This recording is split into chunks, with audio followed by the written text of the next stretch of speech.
presidential nominees talk money. I'm Ed Kelley, editor of The Oklahoman. With me from Washington is Mark Green, national editorial writer for The Oklahoman and a frequent contributor here on News OK TV. Okay, Mark, the big news in the presidential race today is that Barack Obama announced he will not use public financing to underwrite his general election campaign after suggesting earlier in the year that he would. Why wouldn't a candidate take public money that they didn't have to raise? Well, Ed, it's all about money is the reason why he wouldn't take the public money, which is, of course, funded by the checkoff on individual income tax returns each year.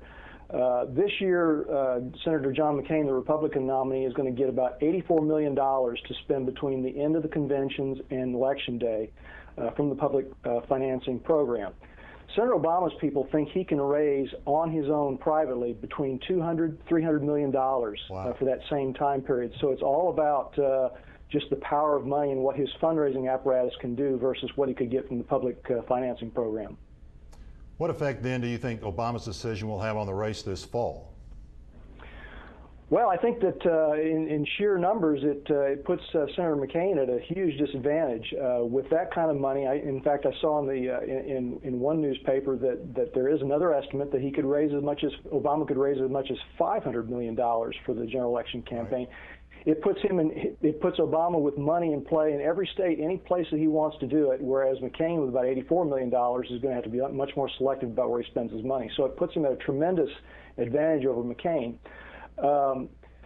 The question is, as a political trade-off, is whether it hurts Obama in a political sense, because as you mentioned in the first question, Obama was a big proponent of public financing, and now he's saying that he's going to opt out.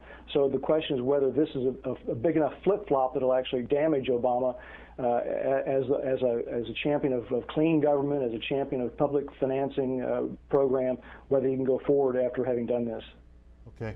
What about McCain? Isn't his position on this issue confusing in its own right?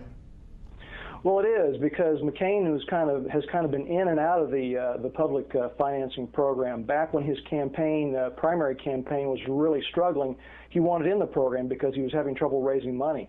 Then once he became the front runner and it looked like he was going to have a path to the nomination, his fundraising picked up, and he tried to opt out of the program, and there was a controversy over whether he could even do that. Now he's back in for the general election campaign. He's committed to it, and he's going to be, as I said earlier, he's going to be a tremendous money disadvantage to Obama. Okay, Mark, thanks. Stay here on News OK TV for more coverage of this continuing story.